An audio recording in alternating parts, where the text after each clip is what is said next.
Assalamualaikum warahmatullahi wabarakatuh. Di sini kami akan mempresentasikan mata kuliah perencanaan dan pengembangan kurikulum pada ruang kolaborasi.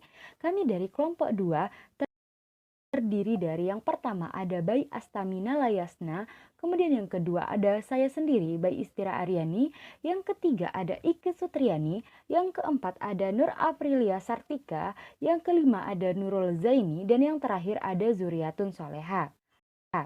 Kami akan mempresentasikan topik 2 tentang peserta didik dikatakan telah memahami suatu masalah belajar apabila peserta didik dapat menafsirkan dengan menceritakan masalah belajar dengan penuh makna, menawarkan terjemahan yang tepat, memberikan dimensi historis atau pribadi yang terbuka untuk ide dan peristiwa, serta mengkonstruksi objek sesuai pemahaman pribadi atau dapat diakses melalui gambar, anekdot, analogi, dan model. Pada presentasi ini kami akan memberikan contoh konkret bagaimana peserta didik menafsirkan pada mata pelajaran IPA sebagai bukti peserta didik telah memahami. Baik, di sini saya akan menjelaskan tentang understanding by design. Understanding by design merupakan sebuah pendekatan yang lebih menekankan pada tujuan pembelajaran, pemahaman, serta pembelajaran pada peserta didik. Dalam pendekatan ini, para guru secara sengaja merancang pembelajaran yang dapat mendorong peserta didik untuk memahami konsep secara menyeluruh dan menerapkannya dalam berbagai konteks. Pendekatan ini mengakui bahwa tujuan pembelajaran yang jelas dan pemahaman yang mendalam adalah kunci untuk menciptakan pengalaman pembelajaran yang berarti bagi peserta didik. Nah, dengan menekankan pada pemahaman konsep dan pembelajaran yang berpusat pada peserta didik, UBD membantu menciptakan lingkungan pembelajaran yang mendukung pertumbuhan dan perkembangan optimal bagi setiap individu. Adapun 6 aspek yang harus dikuasai oleh peserta didik dalam penerapan understanding by design ini. Yang pertama yaitu kemampuan menjelaskan, kedua, kemampuan menafsirkan, ketiga, kemampuan menerapkan, keempat, kemampuan perspektif, kelima, kemampuan berempati, dan yang terakhir, kemampuan memiliki pengetahuan sendiri. Selanjutnya, kemampuan menafsirkan. Yang pertama, interpretasi atau menafsirkan adalah kemampuan memaknai informasi melalui narasi, data, pengalaman, dan terjemahan.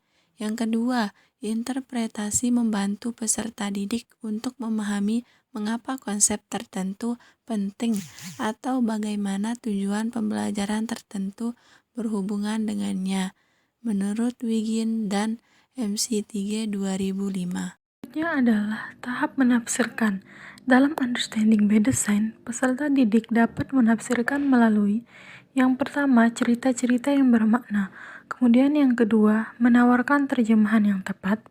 Yang ketiga, memberikan dimensi historis atau pribadi yang terbuka untuk ide dan peristiwa.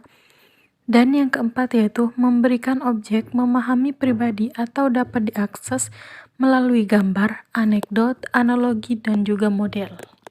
Selanjutnya saya akan menjelaskan tentang contoh konkret menafsirkan, yaitu di sini kita mengambil materi tentang perubahan wujud benda, di mana pencapaian pembelajarannya adalah peserta didik mengidentifikasi proses perubahan wujud zat dan perubahan bentuk energi dalam kehidupan sehari-hari.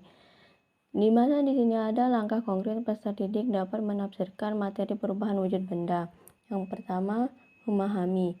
Peserta didik dapat memahami proses perubahan wujud benda dalam kehidupan sehari-hari. Yang kedua, mengidentifikasi. Peserta didik dapat mengidentifikasi proses perubahan wujud benda dalam kehidupan sehari-hari. Yang ketiga, menjelaskan. Peserta didik dapat menjelaskan proses perubahan wujud benda dalam kehidupan sehari-hari. Dan yang terakhir, menafsirkan. Peserta didik dapat menafsirkan proses perubahan wujud benda dalam kehidupan sehari-hari. Terima kasih. Peserta didik mampu menafsirkan perubahan wujud benda, yaitu membeku, melalui eksperimen membuat es krim. Peserta didik menyiapkan alat dan bahan yang diperlukan untuk praktik membuat es krim. Bahan dan alat yang dipersiapkan peserta didik yaitu susu cair, garam, es batu, dan kantong plastik. Dalam proses, peserta didik diminta untuk menuangkan susu ke dalam kantong plastik, kemudian mengisi plastik yang lebih besar dengan es batu dan garam. Setelah itu, plastik yang berisi susu yang sudah disiapkan dimasukkan ke dalam plastik yang berisi es batu dan garam. Kemudian, peserta didik diminta untuk menggoyangkan plastik tersebut sehingga susu berubah menjadi padat. Ketika peserta didik melihat proses menggoyangkan es terjadi perubahan wujud dari yang mulanya susu berwujud cair berubah menjadi padat. Untuk merubah susu menjadi padat dibutuhkan es batu dan garam. Fungsi es pada proses tersebut membuat susu menjadi dingin dan beku, sedangkan fungsi garam untuk membuat es menurunkan titik beku, sehingga proses pembekuan lebih cepat. Baik, berikut ini adalah referensi jurnal yang kami gunakan dari Natala dan kawan-kawan pada tahun 2023 tentang implementasi Understanding by Design dalam kegiatan pembelajaran. Baik, sekian dari kelompok kami. Terima kasih. Wassalamualaikum warahmatullahi wabarakatuh.